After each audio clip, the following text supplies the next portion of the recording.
안녕하십니까. 파업 특집 추정 6분의 진행을 맡은 김범수 PD입니다.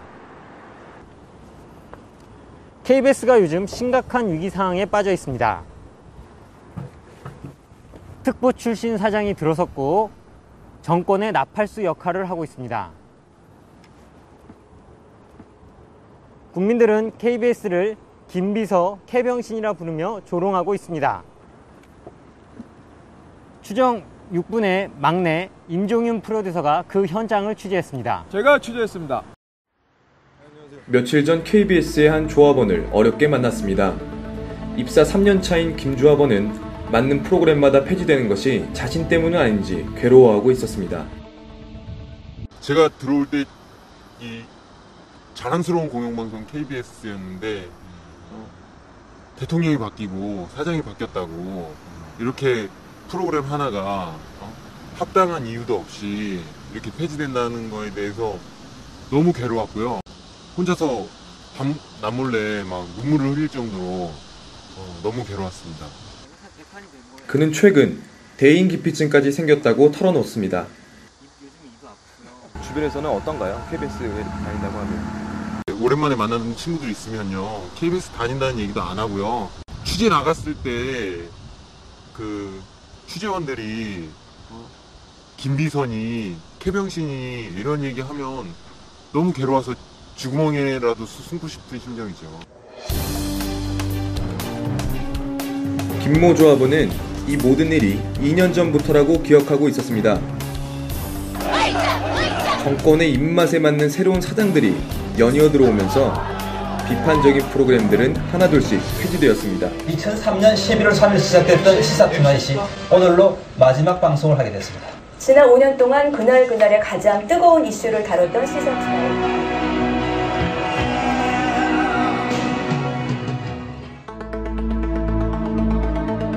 그 빈자리를 위에서부터 일방적으로 내려오는 오더성 아이템들이 차지하기 시작했습니다. 각종 오더성 프로그램에 시달리던 한 조합원은 스트레스로 인해 몸무게가 10kg 이상 늘었다고 합니다. 이런 지금 오더성 특집들이 이거는 해야 돼. 부사장 아이템이야. 사장님이 직접 내리셨어요. 3월달부터 지금 이제 5월달까지 13개가 계속. 그는 인터뷰 도중 노트 한 권을 꺼내 보여주었습니다. 노트 안에는 KBS 간부의 이름들이 빼곡히 적혀 있었습니다. 밤마다 제가 혼자 공책 하나 들고 살생부를 혼자서 적어요. 처단해야 될 사람 적고, KBS가 이렇게 망가지게 내버려둔 그 직책에 있는 사람들이 그 직책에 어울리지 못한 일을 한다는 것에 대해서 아주 분노를 하면서 제가 매일 밤 살생부를 지웠다 썼다는데, 오더성 아이템들이 계속 내려오지 않고 자율성을 좀 줘가지고 살생부를 제가 불태울 수 있게 하면 참 좋겠습니다.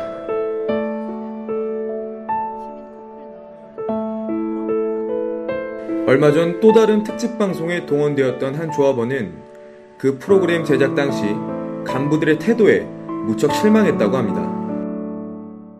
화가 많이 났던 거는 사망한 수경의 형님 되시는 분이 중계차 현장에 나오시겠다고 의사를 표현을 하셨는데, CP와 국장과 이런 사람들이 낯이 변하더니 역시 안 되겠죠. 나와서 무슨 말을 할지 어떻게 알겠습니까? 나오지 말라고 처리하도록 하겠습니다. 라고 대화를 주고받는 거를 보고, 결국 누구를 위한 방송인가, 이게 너무 뻔한 게 아닌가. 내가 이런 사람들 밑에서 부속품처럼 일하고 있구나. 대부분의 조합원들에게 지난 2년은 깊은 상처로 남아 있었습니다.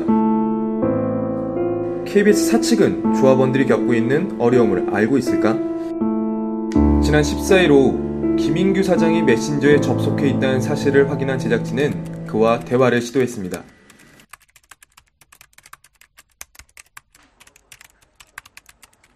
조합원들의 문제 제기에 대한 의견을 물었습니다.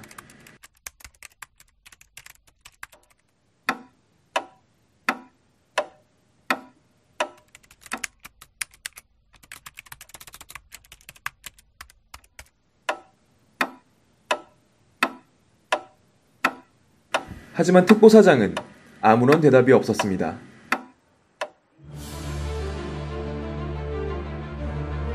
취임한 지 1년이 다 되어가지만 사원들의 이야기를 한 번도 제대로 들은 적이 없다는 KBS 사측.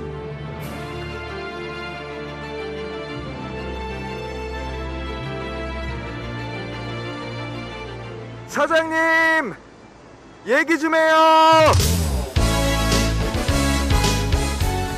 누가 말 좀 해줘요.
그렇게 KBS는 사람들 속에서 멀어져 갔습니다.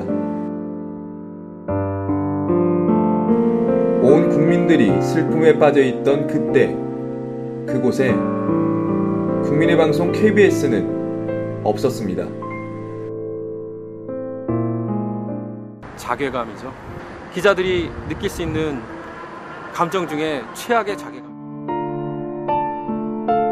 누구는 자신의 카메라에서 로고를 떼어내야만 했고, 그의 동료는 가슴에서 자긍심을 내려놔야만 했습니다.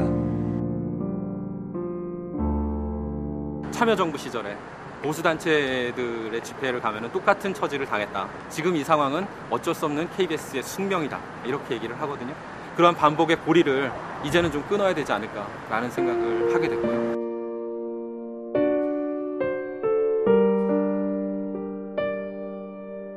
지난 7월 1일부터 전국 언론노조 KBS 본부는 총파업을 시작했습니다.